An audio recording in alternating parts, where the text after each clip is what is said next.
How to fix Preauth PlayIntegrity verification failed on ChatGPT. Hey guys, in today's video, I'm going to show you how to fix the PlayIntegrity verification failed error on the ChatGPT. So make sure to watch this video till the end and let's get started. First, open your settings. Once in your settings, scroll down and tap on Apps or App Management. Now from the list, find and select ChatGPT. Next, scroll down. Tap on Storage and Cache. Now tap Clear Cache, and then tap Clear Data.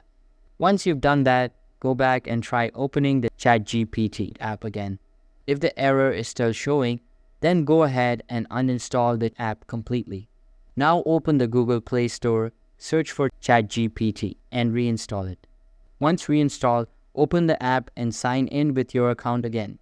The error should be gone now and your app should work perfectly. That's all for the video. If this helped, make sure to like and subscribe for more simple tech tutorials. Drop a comment if you have any questions. See you in the next one.